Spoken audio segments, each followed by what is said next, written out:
Hello, everybody. Welcome to the final quarterfinal of Pro Tour Magic 2015. I'm Brian David Marshall. I'm joined by Luis Scott Vargas, and we are watching one of the all-time greats, William Huey Jensen, playing against someone aspiring to be a giant slayer, Pierre Mondon. Yeah, and actually have met Pierre before. He played at Pro Tour Valencia back in 2007. He was a friend of Sam Stein's and watched some of his matches then, but hadn't seen him till now, so looks like, he figured the whole Pro Tour thing out. Yeah, he and William Huey Jensen actually shared a Grand Prix top 8 this season. Oh, wow. Grand Prix Philadelphia, which is how Pierre got here. Oh, and I did not know that because I actually wasn't at that Grand Prix. One of the few North American Grand Prix I did not go to. You were missed. People asked for you a lot. So both players get started with their temples. There you get a look at Pierre. Their respective places of worship here. Yeah. 3 Grand Prix top 8s. I believe he's won a Grand Prix. 33 career points coming into this event. Obviously, that number is going up significantly. He hopes by 30, but he was standing in the way. And turn 2 pack ride is one of the better plays you can make against, basically any against removal Magic deck. Players. Well, yes. Turn 2 pack ride is just one of the better plays, just period. But it's especially good against the removal decks because if they don't have removal, they have 1 turn to answer it. Of course. We see the ever-present Golgari charm. Yeah, that card's pulling been triple shining. duty here. That's easier. And Huey's perfect hand was kind of broken up by the tempo here. The curve of Thoughtseize in a pack card is what you want. Had he been able to do that, he could have taken Golgari charm and started making rats. But unfortunately for Huey, that was not what was on the table this round. Unlike Pierre's hand, which is, of course, now on the table.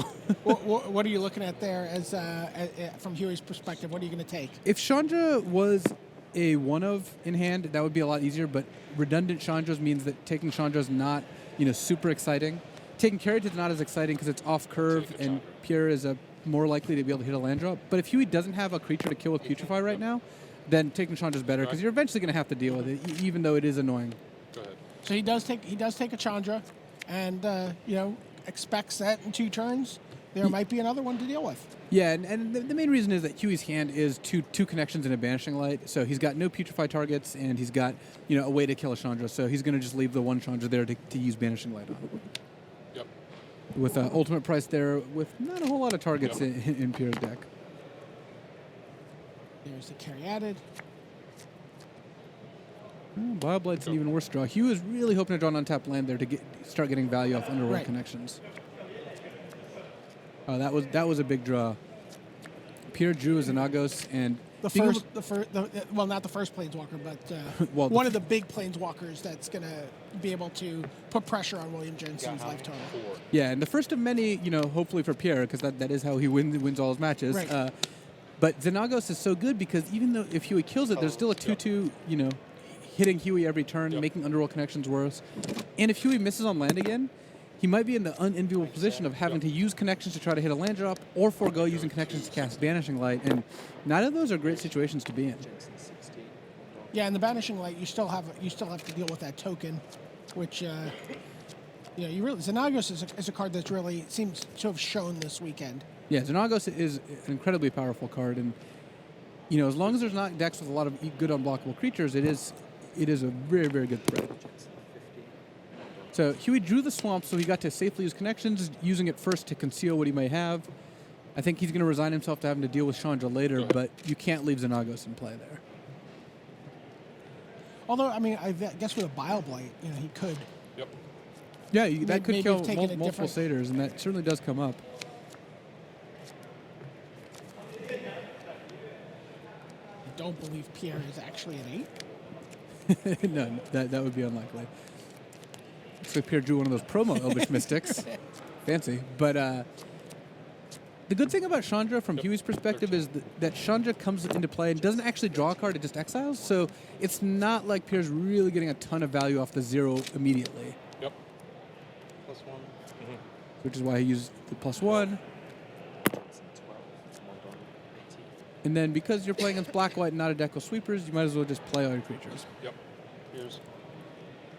There goes the Elvish Mystic. Obsidian was actually one of Huey's best draws, except for that Putrefy that's in Pierre's hand. So even though he should have... taken the Chandra when he was presented with that, I think Yeah, he'd like to go back He in would like to time. go back and undo that. If he could. I would like to mulligan my Thoughtseize.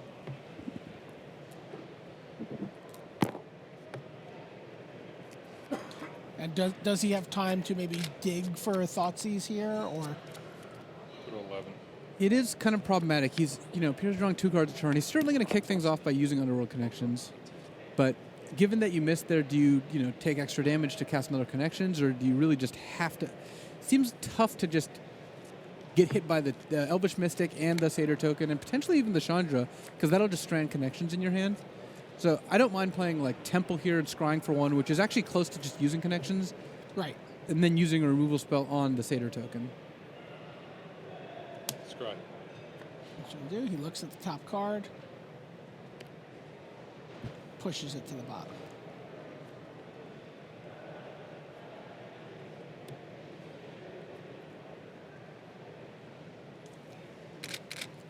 Ultimate Price killing the Elvish Mystic, which is currently its only target right now. Doesn't really keep Pierre off playing anything specific, but it only does 1 more damage or 1 less damage than the Satyr token, and it does tap for mana. So with Chandra out, Pierre might be in a position where he wants to play multiple cards. Oh, and there's the card he was playing around, Rakdos' Return, which is one of Jun's best cards in this matchup, just because Black-White is trying to play an Answers deck, and if you just don't play anything and then cast a Return, it's pretty tough. I don't think Huey's coming out of this particular game alive unless he gets some pretty nice help off the top of his deck. This game was tough without the Rakdos Return, but with Rakdos Return, I think at that point you might just want to just plus Chandra, hit for 2, and then Rakdos Return Huey's hand away. The only upside of that for Huey is his hand's not very good, so you're not costing yourself a whole lot. You don't mind discarding these cards? So Huey actually, given that Huey's on 4 cards and the Elvish Mystic died, you could 0 Chandra and hope to hit a land, just get all the cards. That could actually work out pretty well. But if you hit a spell, then you're delayed on casting Rakdos Return, and that gets a little bit messier. So when you say 0 Chandra, you mean to use the second loyalty ability and exile a top card of your library, and then you can play it this turn. I don't think you can. Sure. I'm not sure.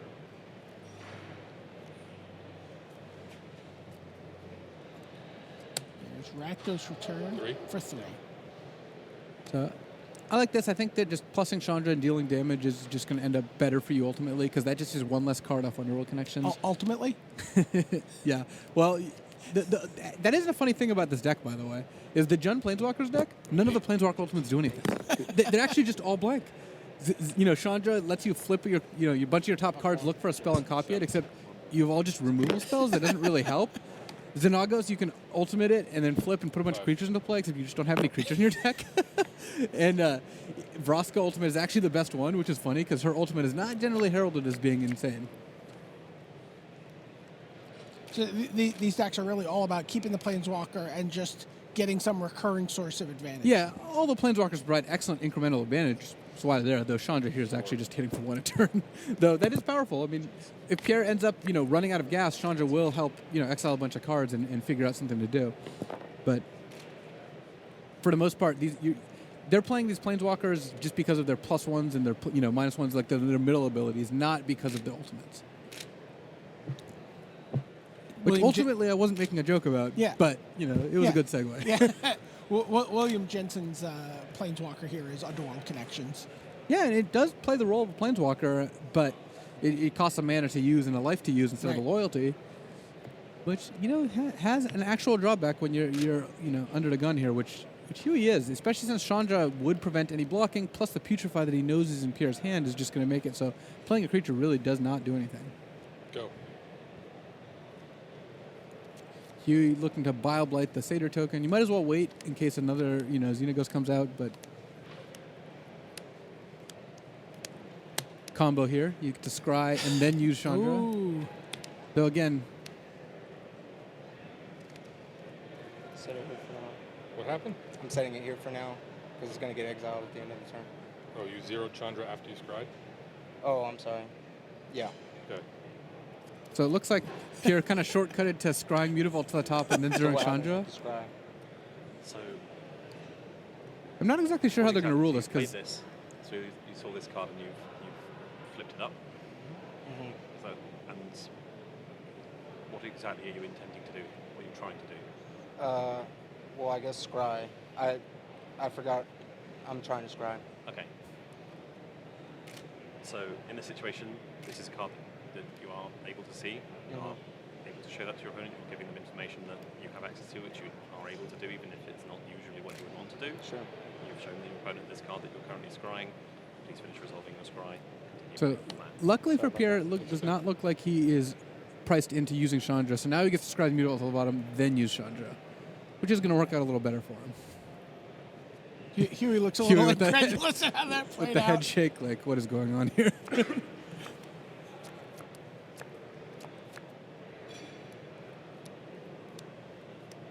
So now Mondon tries to sort of shake off that. Yeah, I mean, that's just, Pro Tour top 8 jitters Yeah, a little yeah. bit there. Tax, Bile Blight from Billy. Now 0 Chandra. Now all 0 Chandra. Yeah, there you go. And you can see his hand is shaking. Huh? That was just about as good as drawing a card, because even though he doesn't get to play the Stomping Ground, he doesn't have to draw it yet Right. either. It was essentially a scry. Go to 3. Wow. Jensen is down to 3. What's he looking for here now at this point? Like a Blood Baron or? Banishing Light to get rid of Chandra, I think, would be pretty optimal here. Blood Baron would also be good. He gets around Putrefy, gets his life total back up to where Chandra's not killing him. It looked like you did draw a Thoughtseize, which could help clear the way for Obzidad if you had a few more life points to play with. Right. And a few more lands. Yeah, he needs to be able to play them both in the same turn. So he was not just dead, because Chandra doesn't actually kill all that quickly, but Target you. So you see Life Oh, no. Bane Zombie of course, targeting you. Obzidad actually even got Rakdos returned, so that no longer an avenue available yeah. to him. And that Life Bane Zombie, not really Huey's favorite play here, just because it's just going to get eaten by Chandra if Pierre doesn't draw anything. And Pierre has the option of putrefying it instead. The Thoughtseize is very clearly uncastable. Huey's basically drawing to Banishing Light in the next turn or so. So when we talked off camera, you said you felt like maybe the Gen Planeswalkers deck had a slight edge in this matchup. Yeah, because, in game 1 especially, it kind of preys on the fact that White-Black has a lot of removal that doesn't really interact well with it. Post-board games do get, I think, a little better, but still, the Gen Planeswalker deck is designed to attack a deck that's full of removal, and that's ultimately what Black-White is. Okay, Jensen is on 2. And as you described, he just drew another removal spell. Yep. He just drew. He goes to 1. And at this point, he can play a Demon and hope Chandra does not +1 here, Go. but it looks like he's just going to keep, just pass the turn. Pierre is most likely going to plus Chandra, and then that'll be that. There you go.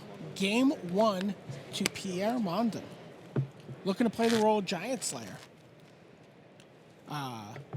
Jund Planeswalkers. There were 2 of them in the top 8. 1 is gone, but this one still has a game here. So, I know we spoke to the players about their sideboard plans. And why don't we hear how William Jensen is planning on sideboarding in this matchup, and then we'll see what you think about that plan.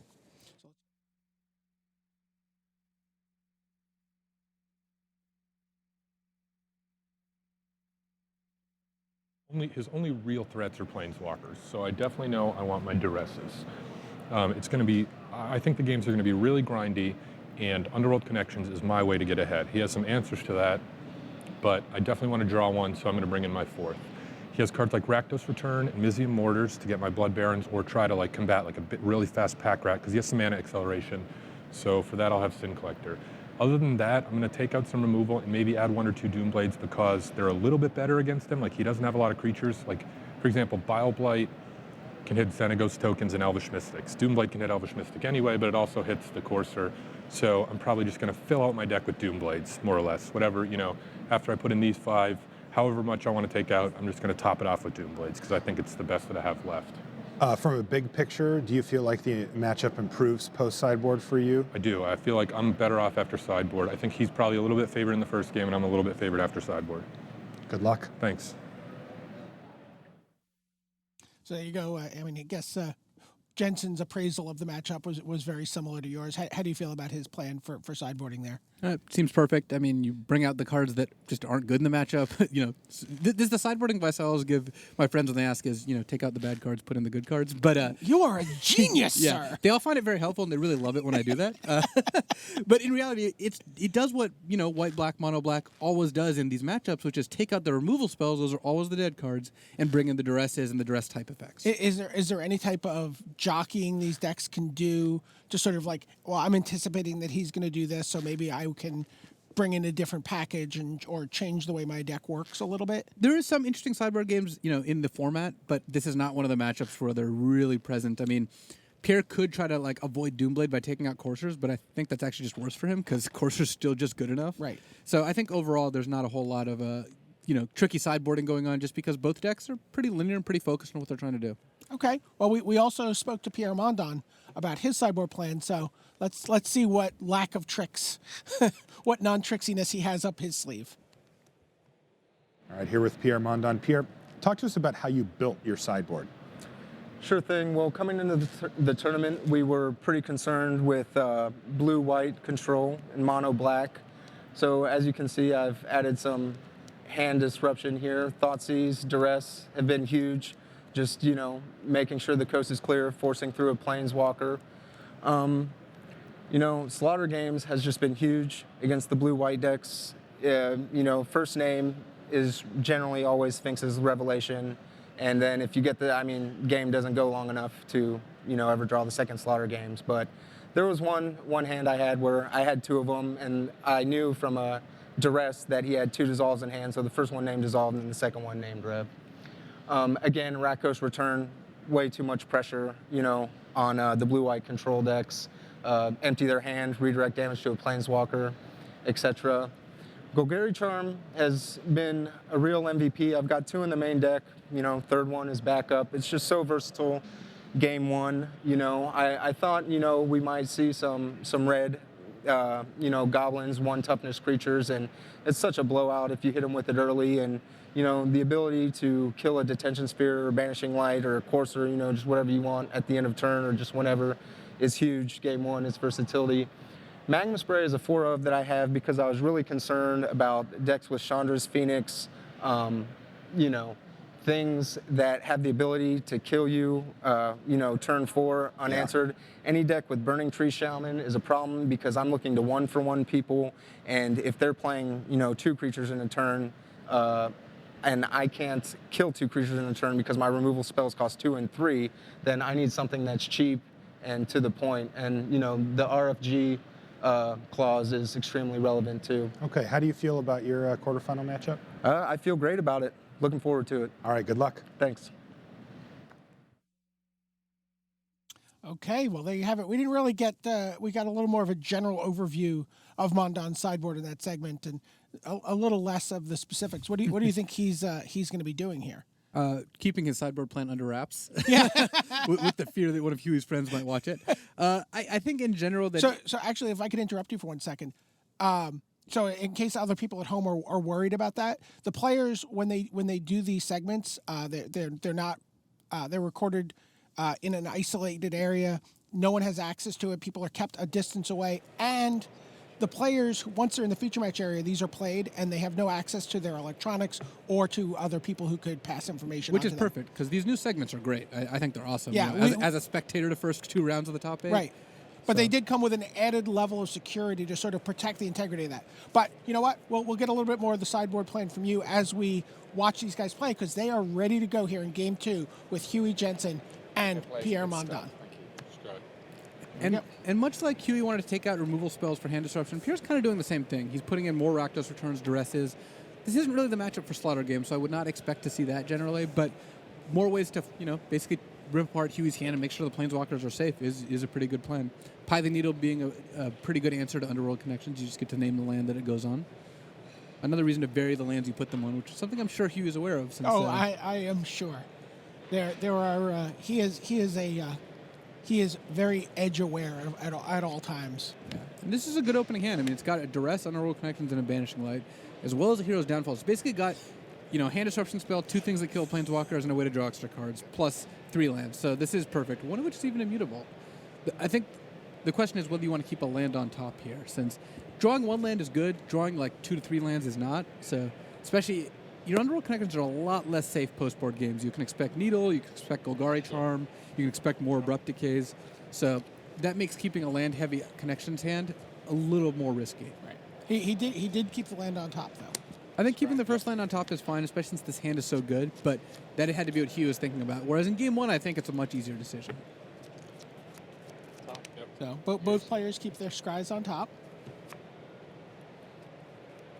And it looks like Hugh actually just kept a connection on top, which is Okay. perfect. That would certainly do that.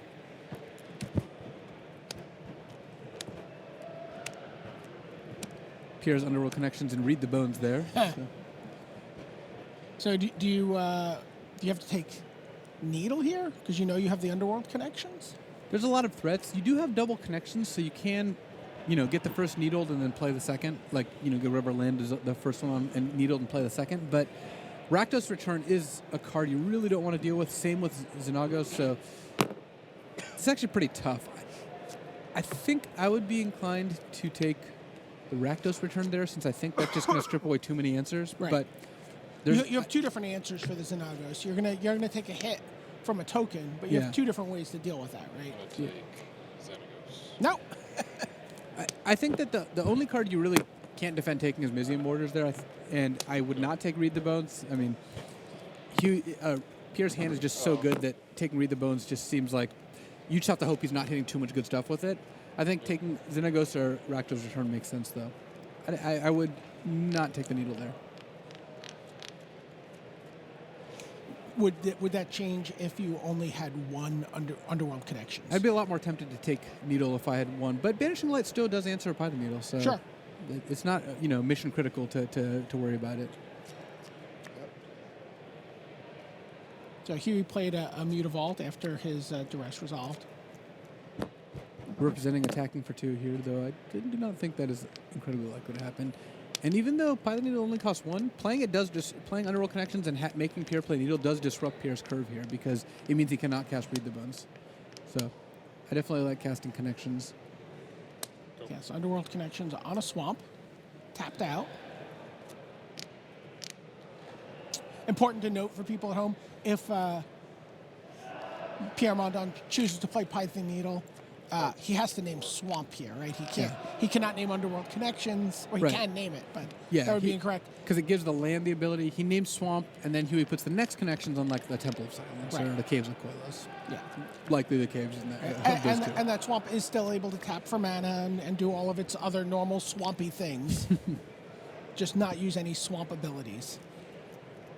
Yeah, Needle differs in, subtle but important ways from Phyrexian Revoker. Phyrexian Revoker just can't name lands, but just completely shuts down the abilities, including mana abilities, whereas Needle, obviously, you don't want Needle Forest to make a mono green deck sad, because that would be, somewhat unfortunate.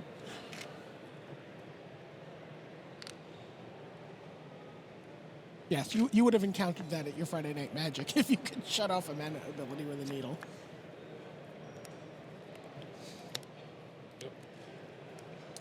Okay, Lateral Wastes.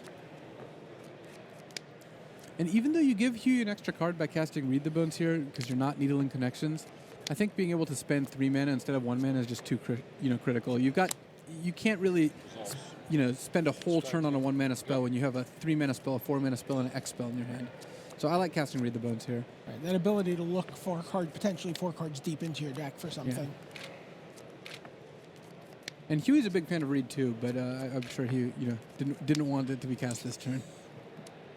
Well, he's teaming with Reed next week, right? Yeah, that is my assumption. Yeah. Okay. He puts both cards on the bottom. It looked like they were both lands. Draw 2. Yep. Yeah, and one was even coming to play tap land. Like a Temple of Malice, one of your best turn 1 plays is a lot less impressive on turn 4.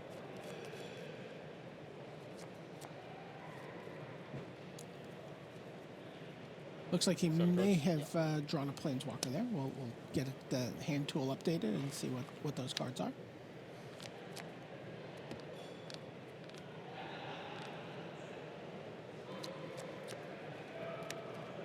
Huey's drawn a pack rat since last we checked. And pack rat, if it doesn't come out on 2, most often comes out on 5, just because, that way you can make a rat immediately in the face of removal. So, especially since Mizzy Mortars is lurking in Pierre's hand. So Huey knows a Planeswalker is coming down next turn, so I kind of like just playing another Underworld Connections here, and you can't even, as long as you don't put it on that swamp that's in your hand, you'll end up in pretty good shape. And that looks like exactly what he's going to do. Taking 1 in the process. Puts it on a Caves of Koilos. From the pain land. I've taken 2 total, right? I'm at 18. Gotcha. That's right? I said 17 out loud, but I don't know. I played Connections turn 3. Drew with 1. the swamp. I One drew pain. 1, and then I took 1 pain, right? Still Okay, 18. good. Go. Jensen. And so Pierre's kind of in the same position as last turn, where he's got the 1 mana play that answers one of the connections, but he also has a 4 mana spell in Chandra, so this could be difficult. Well, things got surprisingly less difficult. He just drew an Abrupt Decay, so he's now able to just wipe both connections off the board, setting up potentially a Rakdos Return or a Vraska for the next turn. So I kind of like just, at this point, just killing both connections here. So Abrupt Decay in his hand. It sounds like he brought 1 in from his sideboard. So why don't you talk a little bit about what plan Mondon implemented here for his So sideboard? it looks like he actually didn't worry about the duresses at all, or Thought Seizes, and just brought in the Rakdos Return as a hand disruption. But he also brought in Mizzy Mortars, Magma Spray, Abrupt Decay, and Pithing Needle, and that way he can fight Pack Rat. I mean, that's what Magma Spray and Mizzy Mortars are basically for. Sure. So he did remove the Corsairs and 2 of the Sylvan Caryatids, taking out some of his targets for removal. Okay. So 4 mana for Mondon. Another thing that would make me lean towards just killing both connections is that playing a Chandra just doesn't actually do a whole lot right now. You have so many cards that you can cast that drawing extra cards off Chandra doesn't really give you a board advantage of any way. So I think I like just slowing Huey's card drawing down. I think that's the plan he's arrived at too here, as he takes point of damage from his Llanowar Wastes. Which he doesn't actually have to do if he doesn't want to, unless he's casting a Sylvan Caryatid this turn, which looks like that may be his plan. I actually don't mind that either. I mean, being able to use 2 mana now and then get an extra mana next turn is pretty mana efficient. Right, just so he just keeps Huey from going crazy with the Underworld Connections and just burying him in card advantage. He's like, okay, you can have 1 card here. I'm just going to Rakdos Return them all away at some point anyway. Yeah, and Rakdos Return does change this because, as many cards as Huey draws, if you eventually get all of them, it doesn't matter too much as long as he's not putting a ton of stuff in play. Of course, Huey just drew a 3rd Underworld Connections. Well, I mean, he is well connected this game, and that is kind of what you want in this matchup. Puts it back on the Caves. And has Underworld Connections up and ready to go at the end of this turn. So, and one of the things that you run into a lot is don't use connections if you're not going to play the spell right away. You don't want to get Thought Seized or Duressed, or in this case, Rakdos Returned.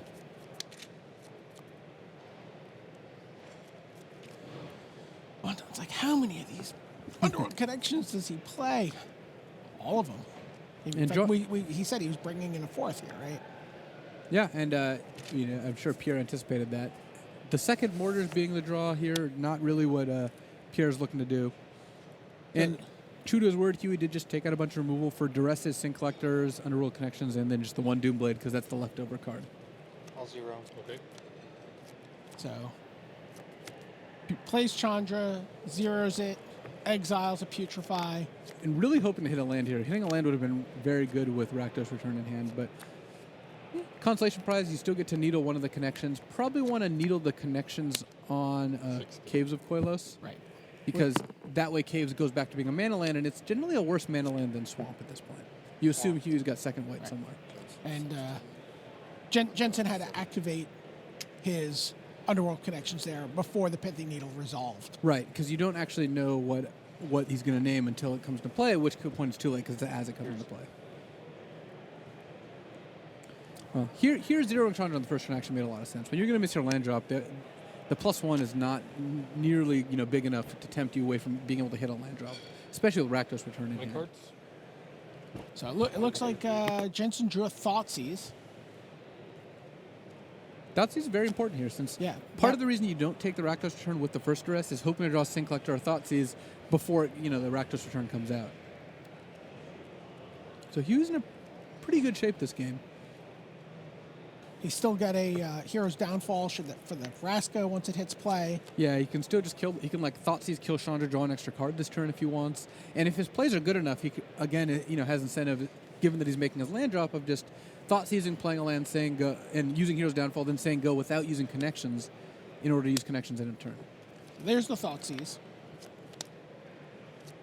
2 Mizium orders that Huey has no interest in taking right now. Yeah, and knowing about them is, obviously a pretty big edge.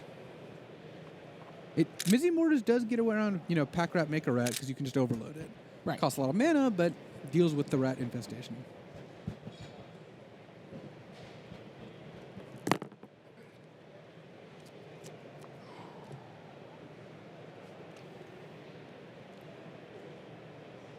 Huey, head in hand.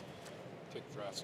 Yeah. He takes Vraska. Interesting. Here Huey's, I think, resigned himself to just getting return for his whole hand at some point, but as long as you have connections still going, that doesn't actually matter, and Pierre's kind of stuck on land, so I think that's very reasonable to take that. At that point, you're still going to want to kill Chandra because you really don't want Pierre hitting land drops. So you think he just kills Chandra right now? I don't see a reason to give him an extra activation, especially since you're not, you're unlikely to want to play a threat this turn. You don't want to play Pack Rat into Mizium orders. It's an interesting decision between Banishing Light and Hero's Downfall. Banishing Light can kill the Needle, so that would lead me to be a little more inclined to use Hero's Downfall on the Chandra, because eventually you might want to unlock the, your other Underworld connections there. Huey just fighting a connection battle, and this is exactly what Mono Black, or Black White are set up to do. Is they're fighting over connections every turn. They're both playing cards that kill each other's cards, but Huey's drawing 2 cards a turn, and sometimes 3 cards a turn. So it doesn't take long before those Planeswalkers outlast the actual Planeswalker deck. Temple of Melody pushes a card to the bottom. 3 cards? Yeah, there's not a lot of cards that Pierre really wants here. I think he's kind of priced into just casting the Rakdos return. Huey, because it's not for his whole hand, once he draws a card, gets to keep Banishing Light, which is a nice little addition. You have 3 cards right now? 2. He has 2 cards, and Huey knows those are Mizium orders. Yeah, so I think that means discarding Pack Rat is fine. Huey may not even want to Banishing Light here. Drawing 3 cards a turn is probably good enough that, it's a pretty good deal. But if life total becomes a concern, then saving Banishing Light for the next Planeswalker is decent. Of course, given that you think Pierre might have a bunch of duresses in his deck, keeping it in your hand and get duress when you have no other cards in hand is kind of a bummer. It looks like that's what he's thinking about right now. Yeah, he can also, whether he wants to play the Scryland first. I like playing the Scryland first here. You're not super likely to need all your mana. You'd have to, connections into a land, then connections, then Banishing Light, then connections into a playable spell. That doesn't seem super likely. 9.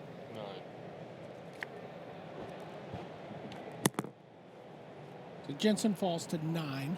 He had taken 3 from the Rakdos return. That's not reflected on the screen yet. And he drew a Lifebane zombie, so he could just play Lifebane and hit with Mutavault for 2. Lifebane will get mortars, but you have to get through those mortars at some point. You're trading cards for them no matter what. Right. But I like just drawing millions of cards. That's generally what I'm in favor of. Go. And then you're wisely not using it now So he because of duress. places the Banishing Light on the Pithing Needle, unlocks his swamps to draw cards at will. Or, as you will. Well, he's got some life to work with. Yep. And Pierre keeping a land in hand, even though it's a come to play tap land, just so Huey doesn't have perfect information anymore. So Huey does have basically a perfect board position here. And do you like that play at this point in the game? Yeah, the 2 life is not, of putting Overgrown to play, 2 into play untapped is not likely to come up because Pierre doesn't have, just Rakdos return that costs a ton of mana or an overload of mortars. So I don't think that it's going to end up biting him here, and making Huey potentially waste a Thoughtseize that he wouldn't have wanted the Thoughtseize with mortars with is a good thing. Pierre is in a tough spot though. He only has 1 Rakdos return left, so he doesn't have very many fireballs left in his deck. It's always nice to have fireballs against Underworld connections. Right. So and Jensen is low. He's now at 6.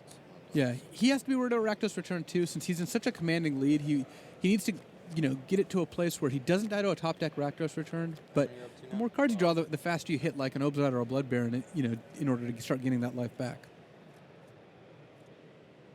So he really wants to. Do you want to play the Lifebane Zombie here and then attack for 2? Do you want to leave your mana open, leave your Hero's Downfall up? Carried is stopping the Mutavault for the time being, so I think just playing Lifebane is fine. Like you're just gonna so get to see that Overgrown Tomb, probably eating a Mortars because Pierre just wants the game to drag on. Right.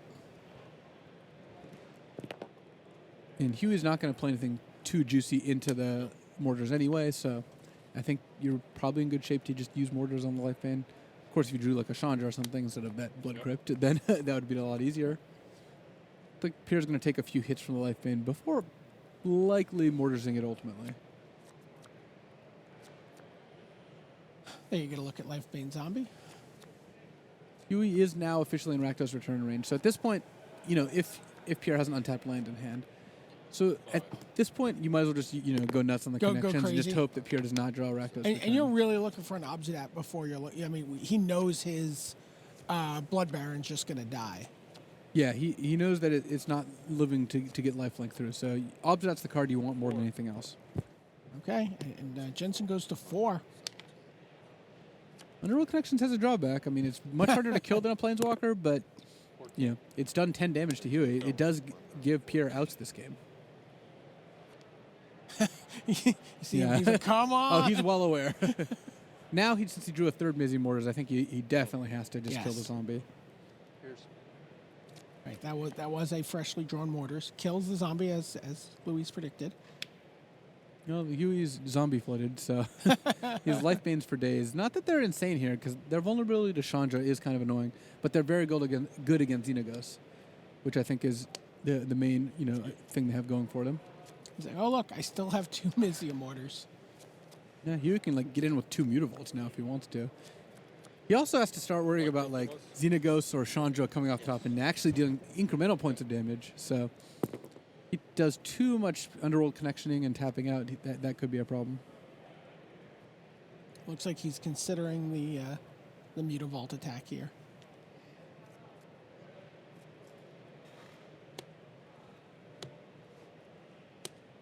Yep. There you go.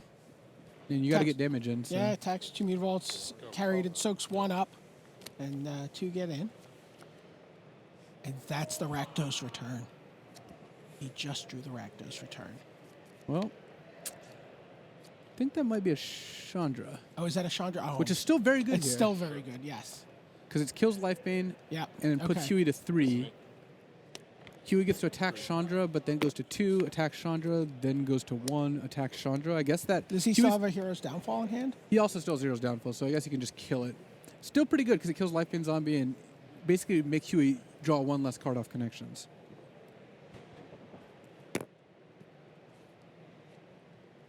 So do you go down to 1 here?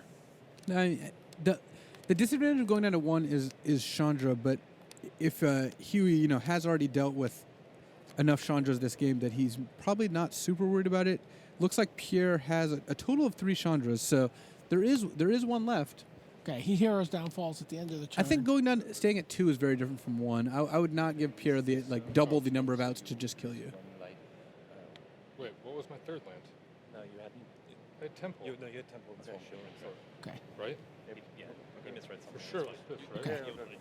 Okay. Yeah, Huey definitely not wanting to use Caves of Koilos there. That would be very I bad. haven't drawn yet. Yeah, all right. We just to clarify, so you are at 3.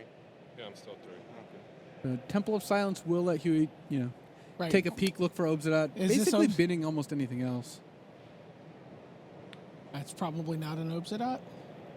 Well, if he's thinking about it, it's something in between. Like I said, there's maybe just a random a Desecration Demon would be enough of a clock that's worth keeping. It's definitely not a Blood Baron. Yeah, Blood Baron And is it's not definitely something I not a think you would land. keep. You have 2 cards. 2 cards, they're both the same thing. Knows what they are. They're Mizzium Mortars. I think going down to 2 is fine. You just have to make sure Xenagos doesn't kill you. Which It does through a Desecration Demon if you attack with both Mutavolts. Okay, what is it?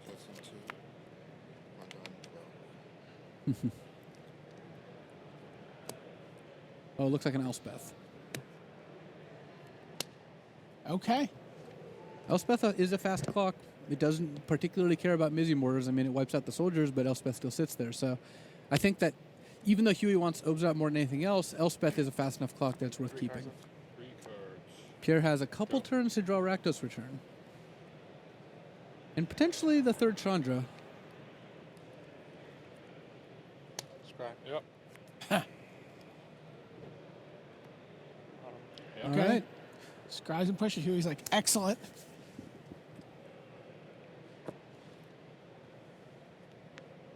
This is a tense game.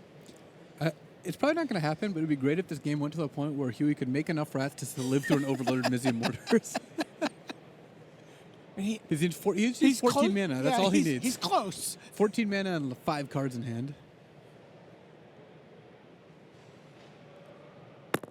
So considering the overloaded mortars here. And at this point, Obsidian actually doesn't even get around Rakdos Return. It just kills Pierre pretty fast. So, Right. like, Pierre has enough lands out that by the time Obsidian would gain Huey enough life to get around Rakdos Return, I think Pierre would actually just be dead. So, he was just looking to end the game. So I think hitting for 2 with Mutavault. Well, the problem is if you hit with the Mutavaults, then Xenoghost plus Overloaded Mortars is out, but Pierre does not have enough mana to do that. So you're pretty safe doing that.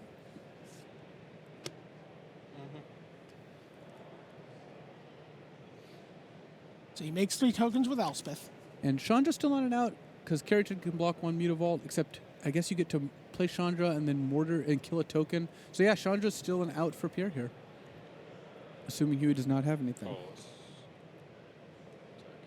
He attacks with 2 Mutavaults yeah, go to 10. and drops Pierre to 10. Pierre has like 2 turns here, maybe 3 if he... Here comes Lifebane Zombie. You. Yep, I see that you still have a Mizzy Mortars. He really wants him to just overload that, I guess. So he can play Pack Rat and kill him in like 1 turn. Well, And there it is, the Rakdos Return. There we have Pierre it. Mondon slays the giant. With a top deck Rakdos Return, he will advance to the semifinals. Wow. You know, it was just. I mean- he had a sweat. What was that? That was the final Rakdos Return in his deck, right? it was, yeah. And Huey's deck just, it went according to plan. He played Connections. He won for 1 to bunch, drew a bunch of extra cards. He just didn't finish it before Pierre drew a Fireball. Right. And sometimes Fireball is just a good card to have in your deck. Yeah, and I mean, he was really, for a couple turns, just only on Obsidat. Yeah. Right? Blood Baron of Viscopa was never going The to be Mortars the just answer sat there at like, any of that preemptively point. answering Yeah. all of that. Saw 3 mortars from Mondon. So, wow. So, 1 Jund Planeswalkers deck still alive, 1 black-white mid-range deck still alive, 1 blue-white control deck still alive, and 1 green-white aggro deck still alive. We got 4 different decks going into the semifinals.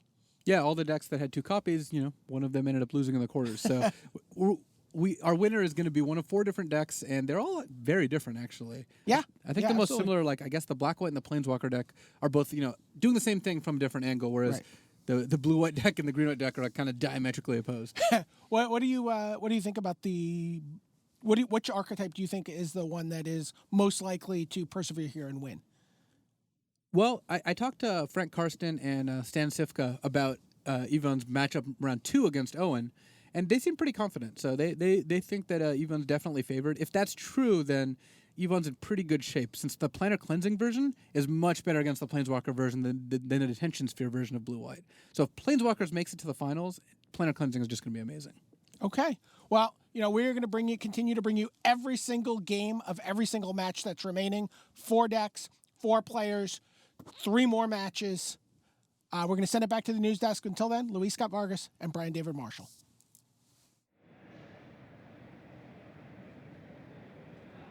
Thanks, BDM. Wow, what a dramatic finish there to our last quarterfinal match. Pierre Mondon peels the exact card he needs there. Rakdos' return to finish off Huey Jensen. Reaction? I mean, the entire match, Huey was dominant in the driver's seat, drawing tons and tons of cards. But, One of the downsides of Underworld Connections that it cost live in those back-to-back Rakdos returns over the course of 3 or 4 draw steps was really able to put the game away. But Mondon's deck really designed to win those mid-range on mid-range fights or anti-control battles, and we saw exactly how he did that in that match. Yeah, I think that's the interesting thing about the mono black list that we're used to seeing, or the near mono black devotion list that we're used to seeing versus this black white deck, is that the other deck has Gray Merchant to get that big punch of life gain back up to help recoup some of the life loss from the Underworld Connections. Now, the black-white version also has ways to gain life, but not quite in the same time frame that a Gray Merchant can. Yeah, exactly. It's got those Blood Barons of Vizcapa, obviously a really powerful card, but Mondon had tons of Mizium Mortars after board,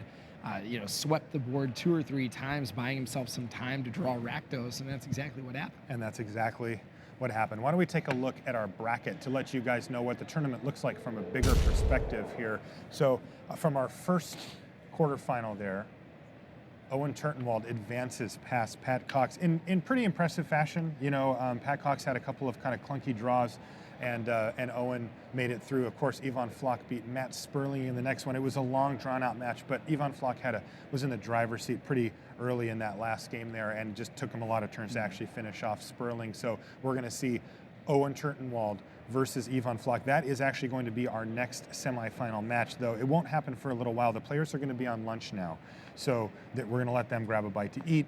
You're going to be hanging out with Zach and I. We're also going to be bringing in fan favorite Matej Zatelkai as well, and we're going to be taking a look at a bunch of the things that happened.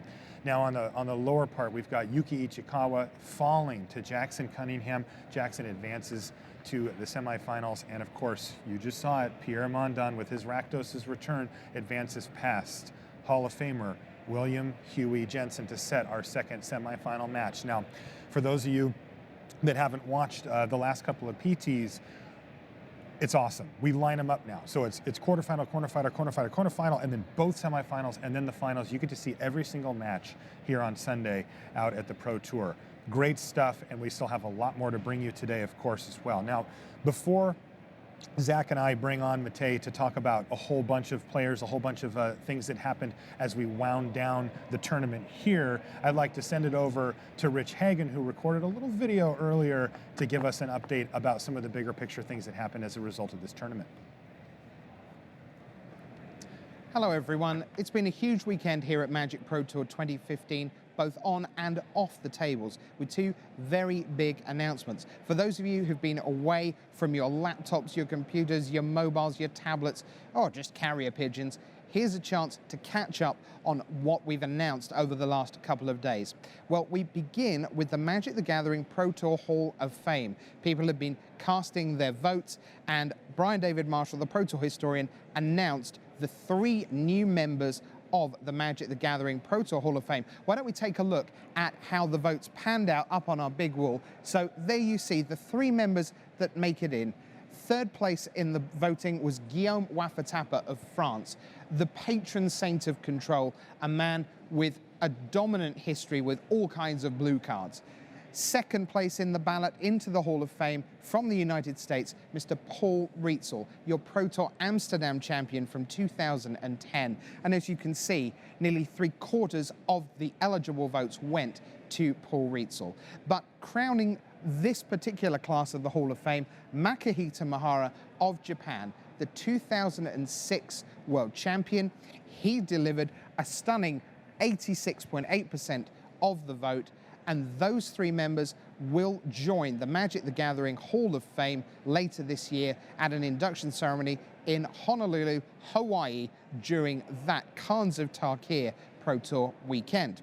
All right, so that's the Hall of Fame, but maybe that doesn't affect quite as many of you as our second announcement, and that was the organized play schedule for 2015. And we began by showing where we were going to be going for all the Pro Tours next year. Let's take a look again. And on the board, you can see we begin with Washington, D.C. That's our first one in February. In April, we'll go to Europe, to Brussels in Belgium.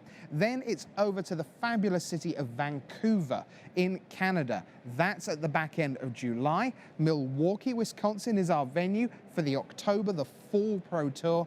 And then down at the bottom, you can see the World Magic Cup will be in Barcelona, and a week later, the same city, it will be the World Championship. Now, we know how many of you love the modern format, and you see down the side there, standard for all the Pro Tours. I would draw your attention to the word mixed down at the bottom there. I would say that modern is certainly not gone from Premier Event Play, and that's certainly true when you take a look at the Grand Prix schedule divided into 4 seasons. Let's look at season 1, and we begin at the very end of this year in Baltimore and Milan. Pick out a few highlights for you. You see we go back to the Philippines in Manila, then over on the other side you see in February we'll be in Seville in Spain, Memphis in the United States, and that modern Grand Prix right at the start of the year in Omaha.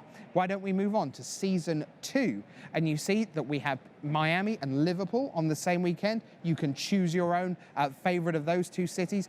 Florence is another standout. We go back to Canada for Toronto in May. There's a legacy Grand Prix in Japan in Kyoto during season 2. And I must say that Team Limited in Florence looks like a big highlight for the European audience. All right, let's move on to season 3 and show you what we have. And now, worth drawing your attention over here on this side of the screen, North America city to be confirmed, Europe the same, Japan the same, May the 30th and 31st, a weekend to put in your diaries.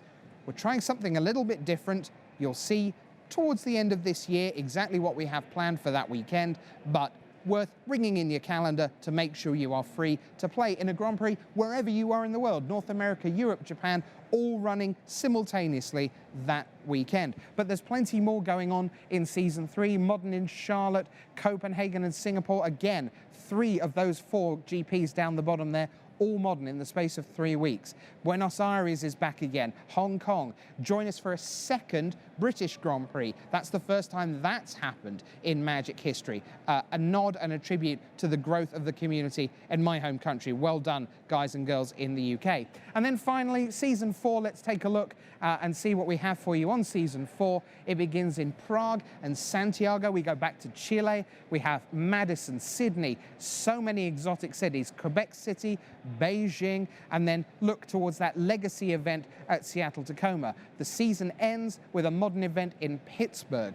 So that's the shape of the 2015 Organized Play Series. And who knows, you win enough of those events, maybe you can join the likes of Guillaume Wafatapa, Paul Rietzl, and Makihita Mahara in the Magic the Gathering Pro Tour Hall of Fame. That's it from me. Let's hand you back to the news desk.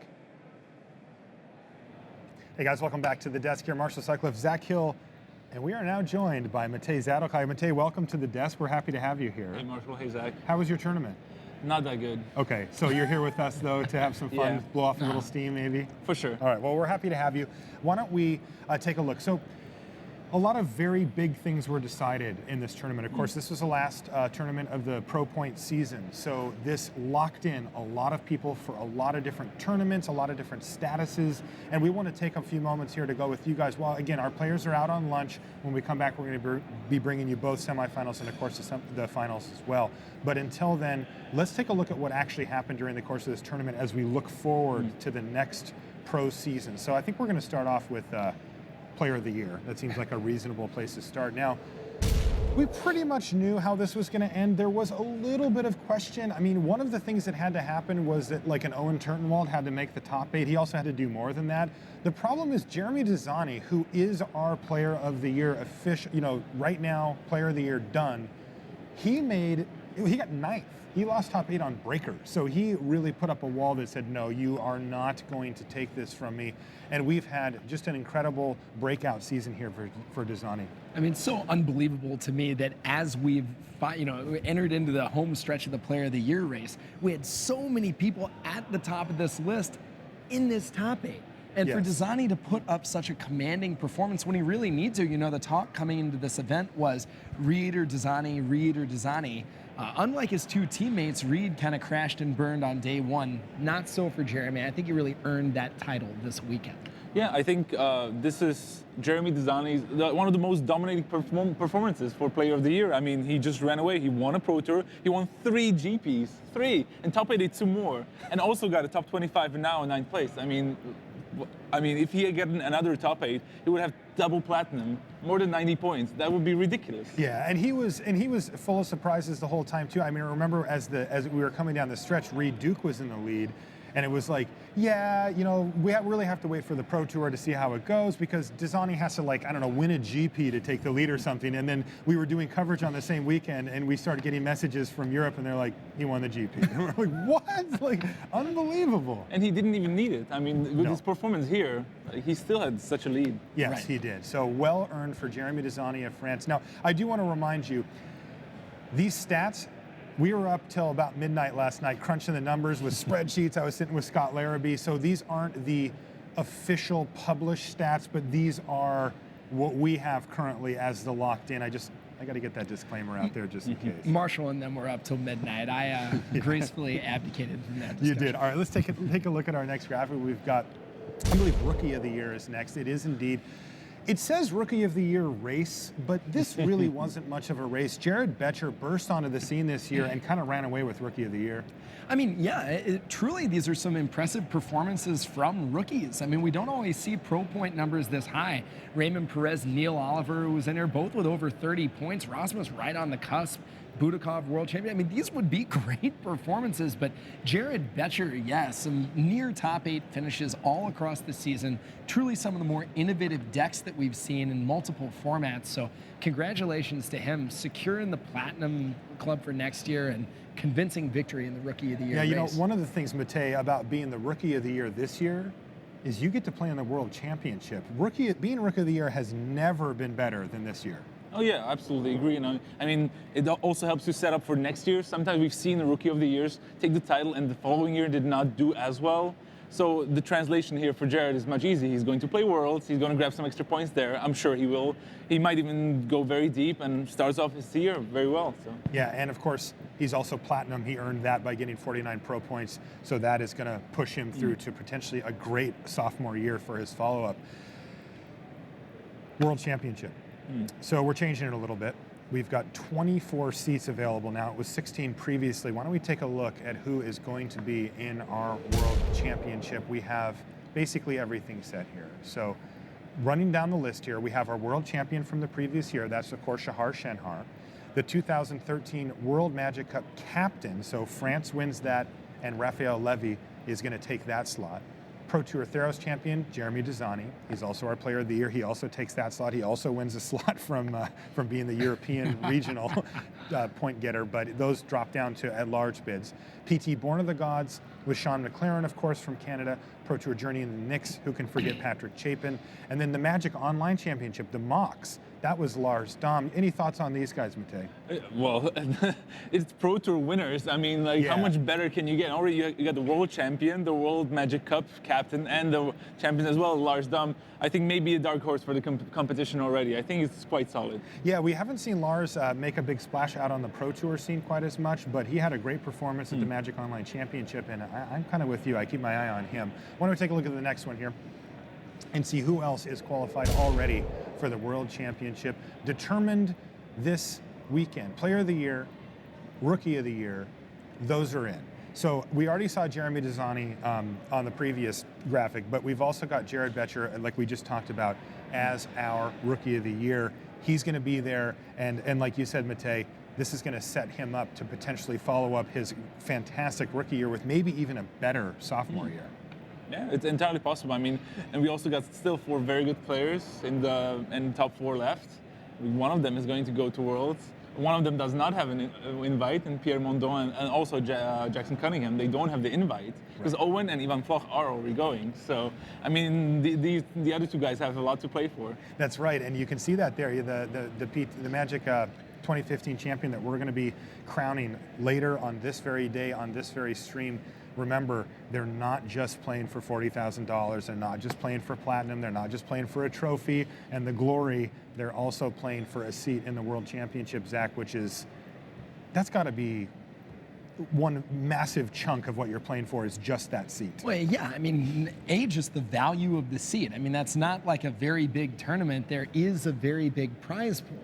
But on top of that, I mean, just look at this list of names. You know, these are some of the all-time greats. This has been a very competitive season.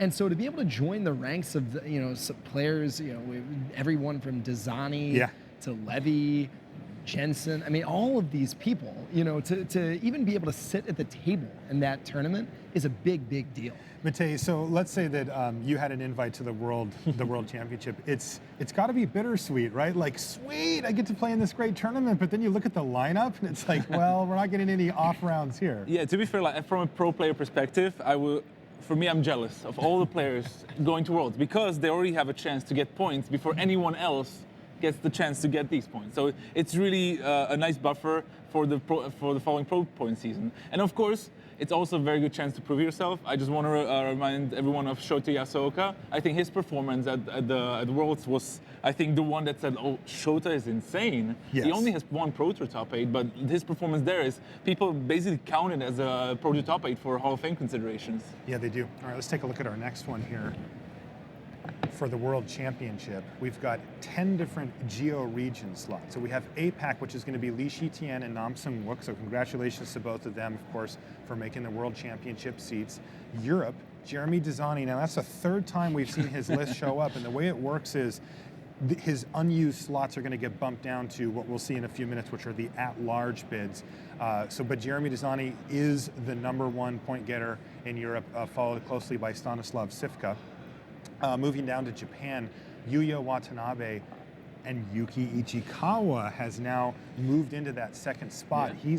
He's locked that down. If we can bring that back up, we got a couple more to cover there. Yeah. I want to make sure I get Latin America and North America. There we go. Willie Adel and Paulo Vitor Dama-de-Rosa from Latin America.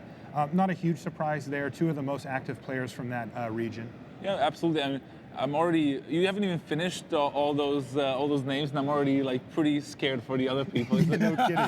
This lineup is looking incredible. Now, do you want to get a little more scared? Because I've got Reed Duke and Owen Exactly. Turtenwald are now going. And by the way, Owen Turtenwald is booking his name in there after his strong finish here. We just penciled that in right before we went on the air here. So Reed Duke and Owen are going to be there as well. You know they're going to be doing a little testing together too. Yeah. I mean, how scary is that for the competition? Yeah, it's a big advantage to have your teammates being able to go to Worlds because you can form a strong contingent of players and test against the field. Someone like Lars Dam will be more isolated because maybe he has no one to test against. So he's already a large disadvantage against these groups. But I see some groups forming there as well. There's Jeremy Dizani and Raf Levy, your friends. There's maybe the MTG Mint card guys from Southeast Asia. So I think there's going to be groups, and I think it's going to be not only about the individuals, but also about the little teams that form there. I can't wait to watch that. Let's take a look at the at-large bids now for the World Championship. Well, that's not a bad name to headline things off. William Huey Jensen has to settle for a quarterfinals here at the PT, but wow, what a great season for Huey. I mean, if anybody had any question to whether he was back or not, that has been left in the dust somewhere between like the early months of this season. Moving down the line, Josh Utter-Layton, Tom Martell, Paul Rietzel, Yvonne Floch also in the top 8 here, Sam Black, and in at 7 is Jacob Wilson. Now, there is a little bit of a wrinkle here. Matej, are you familiar with the wrinkle? Yes, I'm familiar with the wrinkle. Basically, what is the problem now is that there's still the Pro Tour M15 champion slot left open. So that means that if Owen Turtenwald or Ivan Floch win this Pro Tour, one more person gets added to the at-large bid. And that because would they'll be move up. Kentaro Yamamoto of Japan. Yeah. He is the one who is operating that sort of X-Factor slot where he can jump up. So, hi, Kentaro. he might be watching Nico, but he's probably at home rooting on his two new favorite players, Ivan Floch. Yeah, but it was super intense. Even like during the quarterfinals, there was Yuki Ichikawa was playing in the quarters, and Yuya Watanabe was in the crowd, so super scared because if Yuki had won, Yuya would not be the Japanese captain, and the slots would move down and whatnot. So, I mean, it was tense moments, but we'll see that developing here. I mean, we talked about it. The winner of this tournament goes to Worlds. It could be Cunningham, could be Mondon. Yes, absolutely.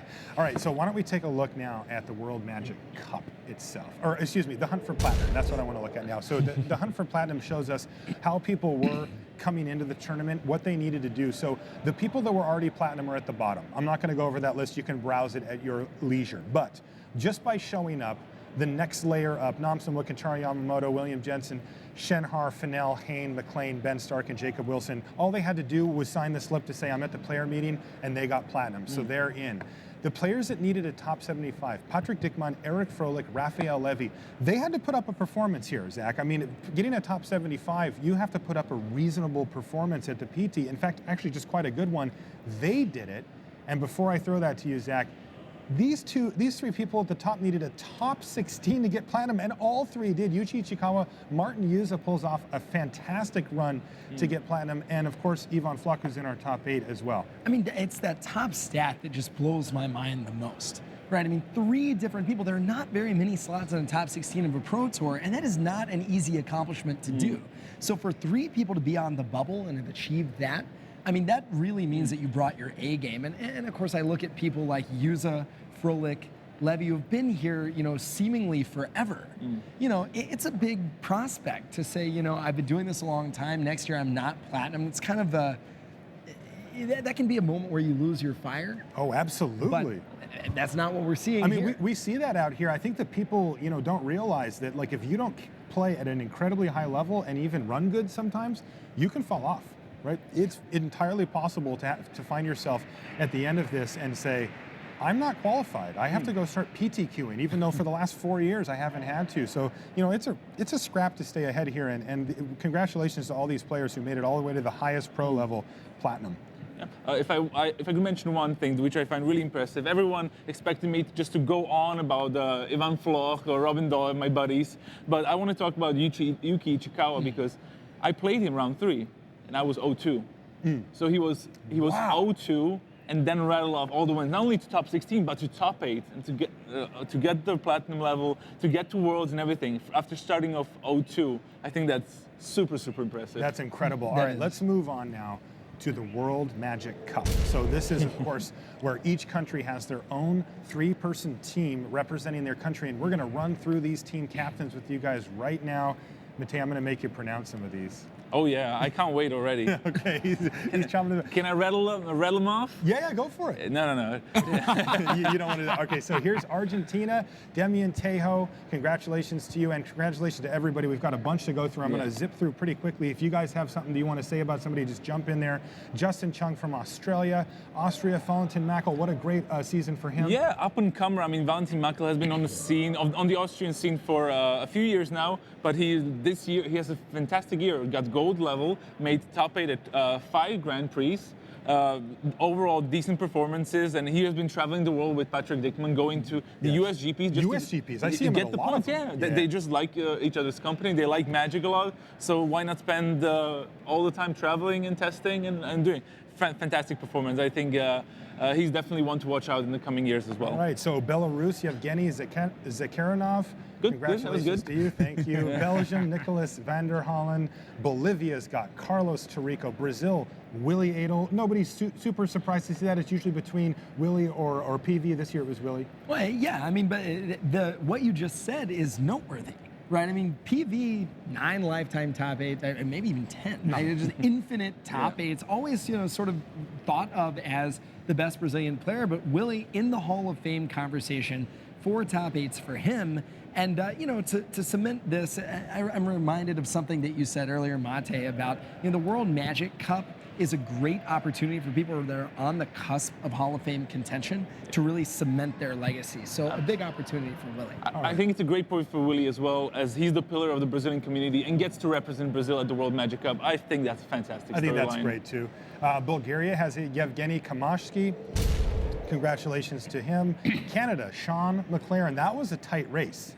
There was a lot of top pros at the top of that. I know that that Alexander Hayne wanted to grab that slot. I know Jacob Wilson was knocking at the door. John Stern was in the conversation as well. But at the end of the day, Sean McLaren's the one who keeps it. Canada has had a fantastic year overall. I think Sean will be a worthy captain, but if any of the other guys win the World Magic Cup qualifier, because as Platinum Pros, they get 2 buys at the World Magic Cup qualifiers, they'd be well poised to do well in the World Magic Cup as a whole, as a nation. All right, for Chile, Felipe Tapia Becerra, he was the Rookie of the Year last year. Correct. So keeping it up there for Chile. China has Han Bing, Chinese Taipei, Su Qingguo, considered the best player from Chinese Taipei. Oh yeah, for sure. And he actually already was the World Magic Cup team captain. So I mean, he can do it. He can do it again. I saw him lead his team to perfection. It was one of the most dominating performances of a single player at a tournament I've ever seen. Yeah, and has that legacy of being the first World Magic Cup champions. Maybe So- he wants to repeat. Exactly. You think?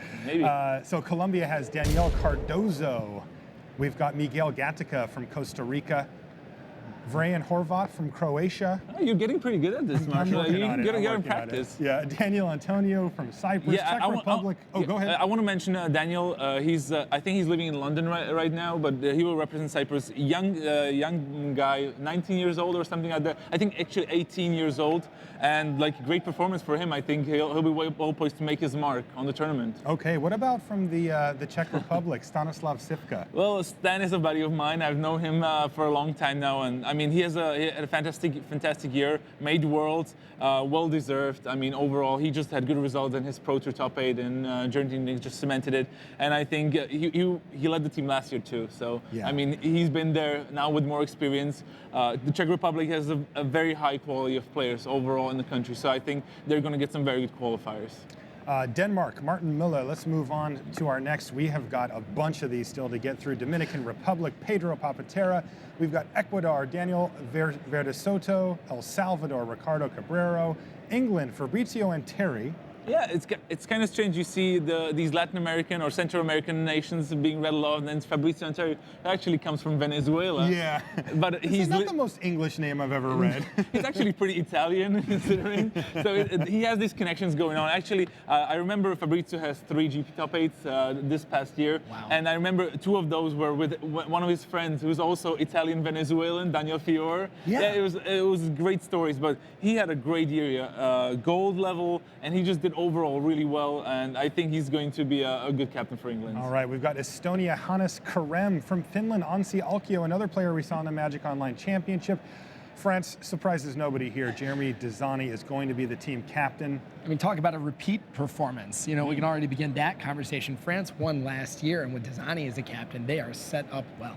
Speaking of set up well, Germany has Patrick Dickmann as their captain. Yeah, and remember what we talked about, Valentin and Patrick being friends? So they're both captains. I assume the Germans and Austrians will probably test together for the World Right. and probably try to give themselves an edge for the tournament. I think right. that's a good angle. Okay, Matej. Let's go. Greece. Marios Angelopoulos. Good. Keep it going. All right, Guatemala, Rigoberto Castellan. Hong Kong, Li Shi Tian. No surprise there, Platinum Pro from Hong Kong. Hungary, Tamás Glied. Yeah, very big potential. Also, a pretty young kid. I think he's younger than 20 years old.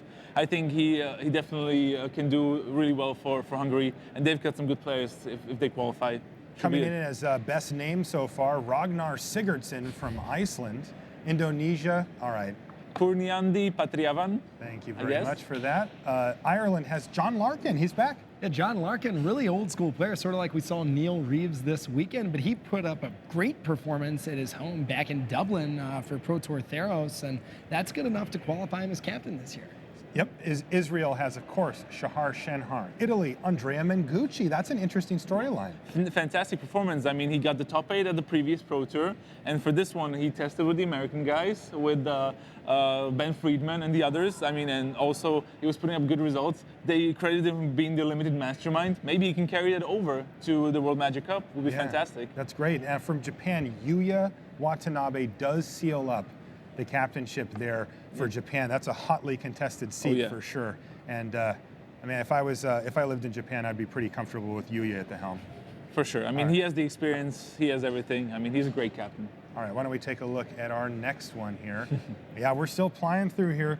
Latvia, there's Andreas Prost, and Lithuania, Godenis Vidigiris. Luxembourg, Steve Hatto. Yeah, a great player from a pillar of the Luxembourgish community. I used to live there. Steve is a great guy, and I think he will be very happy to go to the World Magic Cup with 3 buddies. Macedonia, Vladimir Trachevsky. Yeah, pretty good. Close enough. Malaysia, Raymond Tan. Yeah, we've seen him in the Rookie of the Year race. Indeed. Yeah, exactly. And we've seen him play for a long time, just a veteran of the scene. I think he's going to helm a pretty powerful team coming out of it. Mexico is going to be piloted by Marcelino Freeman. Netherlands, Frank Karsten. Yeah, It was his goal. Yeah, it was his goal all along. After the first Pro Tour, when Camille got the top 8, Frank was like, okay, Camille's not playing that much anymore. I need to catch him, and he did. So I'm very happy for Frank, and he's going to be a great captain. He's a leader. So if he gets his team in order, like when we were testing, Frank was the one with the whip and with the spreadsheet, like test. Whip in one hand, spreadsheet in the Pretty other. much, yeah. That's pretty Frank much, Karsten yeah. in a nutshell.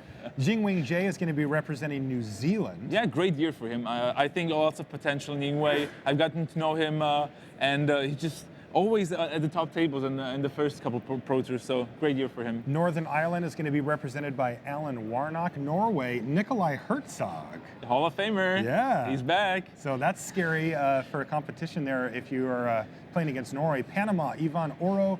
Paraguay is Oscar Matthias Bachmann. Peru, Jose Velardo. Philippines, Jason Escalon. Poland, Marcin Stashiva. Now, we've seen him a bit. Portugal has Marcio Carvalho. He was also here. Puerto Rico, Nicolas Cuchena. Romania has Raresglad. That's an awesome name. Kolomai. And we've got one more set of names for you here. Russian Federation, Dmitry Budakov. I'll go back to what we talked about at the start. Remember what I talked, how big of an advantage it is to play the World Championships? Dmitry Budakov, the Magic Online champion, Yes. is chaining the result now, World Magic Cup captain. Fantastic. There for him. it is. I'm very happy for him. Scotland has Bradley Barclay. Serbia, Aleska Telerov. Singapore is Kelvin Chu. We've seen his name a lot. Yeah, that was a really tight race between him and Chapman Sim, two of the big premier representatives from Singapore, but Kelvin clinched it basically at the last minute. All right. The Slovak Republic is going to be, of course, Ivan Floch. I wouldn't want to talk about. I was the leading captain for the whole year until this weekend. I needed Ivan Floch to not top 25. I saw you shaking your head as I read it. Just come on. Yeah, so- Robin Dolar from Slovenia is going to be next. Just won a GP last weekend. South Africa, Karan Shetty. South Korea, Nam Sung Wook, a big season for him. He won the GP in Melbourne, top 8 at another one, and has put up enough points to become South Korea's captain. From Spain, Javier Dominguez. Yeah, 2 GP top 8s this year, top 25 this weekend, lost playing for top 16 even. Wow, So great well performance earned. by him, and he's at all the GPs. So, I mean, look out for that guy. He's going to be good. Yeah, as far as current day Swedish players go, Joel Larsson is definitely one of the top players from Sweden, and not surprised to see him there at all. Yeah, also most handsome one. Best pair. Switzerland, Nico Boni from Switzerland, so that's awesome. Thailand, Lars Dam. Now, he's a bit of a transplant to Thailand, but he does live there. I mean, he did have a Danish flag in one of the previous graphics. Here's the Thailand flag. So, yeah, but it's good to have an experienced player at the top. Yep, Yusuf Vefa is going to be from Turkey. The Ukraine has... Sergei Sushalski. Thank you very much. United States, this is a big one for a lot of our viewers. Owen Turtenwald is going to be the team captain, and I got to say, wow, that's fantastic. I mean, for people from the United States, it feels pretty nice to have Owen at the helm. Moving forward, Uruguay is Sebastian Martinez, Luis Lux from Venezuela, and rounding things out for, this is, by the way, 72 World Magic Cup teams that we just went through. Wales is David Besso. Of Italy. Of Italy. Playing in Wales. Okay. Great guy, came back Okay. after a short break, so I'm happy. I'm going to see him in the World Magic Cup. Yeah, so exciting stuff. This is all stuff that's going to be coming up to you throughout the course of the year. The World Magic Cup, the World Championships, they're going to be played in France, and it's going to be one of the best events we have. I really can't wait to see that. It is a special time of year because you get to root for your favorite players, like specifically, the cream of the crop that are in the World Championship, but you also get to root for your country. And definitely, I mean, we've talked about the captains, but World Magic Cup qualifiers are coming up. Yeah. I mean, I'm looking forward to playing in mine. I don't know what the odds are, but this is a great opportunity for everybody watching this at home to try and get a spot on their team. Yeah, so there's 2 other slots. Each team is 3 people, and the 2 other slots are going to be filled in by a World Magic Cup qualifier tournament. The winner gets to represent their country? It's actually 4 people on the team, the captain, Right. and 3 qualifiers. So there's one in 2 weeks, then 2 weeks after that, then 2 weeks after that. I think at the start of September is the last one. So I think depending on country, if you have like 400 Planeswalker points, maybe 500 for the United States, you can go play. I mean, just That's find a right. location, take a standard deck. You've just seen so many standard decks, just come play. Right, so 4 players per team, 3 play on any given Yes. section. But yeah, so that means that there's actually 3 slots there. So especially if you happen to live in a smaller country and you can hit up 3 of those, I mean, that's a pretty decent shot there. Yeah, that's my plan. Yeah, that's your plan, yeah. Just to argue the point, I think I was the most desperate to get to the World Magic Cup. It really means a lot to me. Once I played the old World where I wasn't on the team, but I asked the guys if I could carry the flag because it really meant that much to me, and I did, and I really wanted to do it again. The good and bad news is like we'll have a great captain, but it's not going to be me. But you do have a good shot at joining. I'm sure your fans will be following you to see if you join. Okay, gentlemen, why don't we start to shift our focus back to the tournament we're at right now. Pro Tour Magic 2015. We're heading towards the semifinals. Now we're working our way there. The players are finishing up a sandwich or whatever, and they're going to be getting seated pretty soon. But let's take a look at the first of what are going to be 2 semifinal matches that we're going to be looking at. Owen Turtenwald versus Ivan Floch. So the first one has Owen Turtenwald. You can take a look at Owen's stats there. He plays for Team Channel Fireball, the Pantheon, which talk to us a little bit, Matej, about what a huge leg up that gives him playing with such a high-quality team. I mean, just his 2 best buddies on the Pro Tour are Reed Duke and William Jensen, and we've talked about them at length. I mean, it's a great collective of players, and there's also so much support system behind them. There's guys like Paul Rietzel, Zvi Mauschowitz, and I could rattle off the names, and they come really high at the lifetime pro points list. It's a huge advantage to have, and I'm sure I saw them playing the matchups already for the semifinals from the moment I came to the tournament. They're like, it's great to have these kind of friends. Now, Zach, I know that you've popped in on their testing from time to time. You live on the East Coast now. You know a lot of those guys, so you've kind of helped out, popped in a little bit. Talk to us about what the environment is like there. How workmanlike is it? What's the vibe? It's, at least in my experience, it's actually like really professional. I mean, and I say that not to say like, oh, isn't that surprising, but to say like it is. Though. It's crazy to get an insight into how a lot of these teams test. I mean, all of the results are booked. People are playing Magic constantly. It's not like, oh, let's hang out and by the way, there's a Pro Tour. I mean, one of the reasons this team puts up such dominant performances is that everyone is focused on getting the best possible result at the Pro Tour you can, and that's why we see them consistently, time and time again, put members into the top 8, and this weekend's no exception. Okay, why don't we take a look at Owen's opponent for the semifinal here, Ivan Floch. And Ivan has had one heck of a run here at this tournament. He comes from Slovakia. Team lost in the woods. That doesn't sound very workmanlike, but he's 29 years old. He said he's been playing for 12 years. This is his first Pro Tour top 8, and he seemed really relieved, Matej, to kind of have that monkey off his back. I mean, yeah, he's been having great results over the last few years. I mean, I think he's one of the players with the most Pro Tour top 50s out of the amount of Pro Tours played, and his average finish is somewhere in that ballpark. I think before that, I think he only had 1 top 16, but at least like 8 or 9 top 50s, and it was, I think, partly a mental thing. As we've seen it, I think he played against Matt Sperling in this tournament and scooped with, even though he wasn't there on board. He dispelled the skull crack, but forgot about it, so he thought the skull crack would resolve and things like that. I think that was like a mental thing, but he bounced back, won a couple straight, then drew into the top 8. So now that he has the monkey off his back, I think he's poised to win it. He's my favorite. The only chance I see him not winning it if on the other side of the bracket Pierre Mondon makes it through, because that is a nightmare matchup. That's a bad matchup for him. What about you, Zach? What do you make of Ivan Floch and his chances to win the tournament? He's playing Owen Turtenwald. Like, it's not going to be easy no matter what. I mean, it's definitely not going to be easy, but I've watched a lot of his matches at this tournament, and I've definitely watched a lot of them because they are not short matches. But I have been incredibly impressed with how tight he is able to play that deck. I mean, you have to sequence a lot of turns, maximize cards that are not really intuitive to understand, like Elixir of Immortality. He has a tremendous amount of discipline, always waiting till the last possible moment to cast cards like Sphinx's Revelation to make sure he gets the most value. I mean, he understands the deck inside and out. I think his chances are pretty good. I've watched him beat the black-white deck before, and I have to say I think he's the favorite coming into this All right, let's match. take a look at the black-white deck actually that Owen is running here. This is one of the big decks of the tournament as the Team Channel Fireball, the Pantheon. A lot of them are running. In fact, the majority of them. For those of you that haven't seen the list yet, you can take a browse through it here and get yourself acquainted with the tools that Owen Turtenwald has to try to defeat his opponent Ivan Floch here. What are the key cards here in the matchup, Matej? I played the matchup with Ivan a couple times this morning, and the problem with the key cards is Underworld Connections. It can keep the gas going. Especially the problem for Owen is that, especially in game one, he has a lot of removal spells they don't do anything. So he needs the connections to keep going to get the gas he needs. Obzerrat also fairly important, so is Elspeth, but I think he's going to rely mainly on the Underworld Connections, supported by the discard spells. And that's really one of the reasons I think that Floch's deck has a bit of an advantage in the match. I mean, Owen, look at all the cards there. There's nothing you can do about just planar cleansing being cast. And normally you're like, oh, okay, well, I've got Obzerrat, Ghost Council, I can just flicker it out. But Floch has 4 quickens.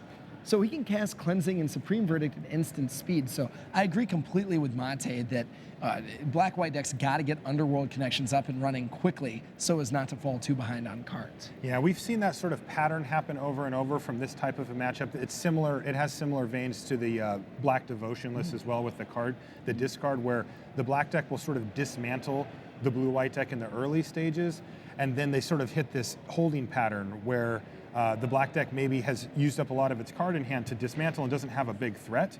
And then as we move forward, it's the first one to draw Connections or Sphinx's Revelation and kind of blows it out. Let's take a look at Ivan Floch's list so you guys can get a chance to see what Owen Turtenwald is going to be playing against. It's blue-white, and this is, as far as control decks go, pushed very, very far on the control end of the spectrum. This is a Stanislav Tsivka deck. I don't think that surprises you guys because he's the king of control, and I think this is a masterpiece. No creatures. A lot of people like that, and I think basically the quickens and the planar cleansing should give him the edge, and he can cycle the cards, get the big Sphinx Revelation, and just win the game and the match. Especially because the sideboard I think is a little bit better for Ivan. Because Owen does not have that many hate cards. He still has to keep in removal spells. Thank you for that, gentlemen. It looks like it's about time for us to head down to the feature match area here. We are now ready for the first semifinal here from Pro Tour Magic 2015. Let's go to the booth. BDM and Luis await, along with our own Rich Hagan.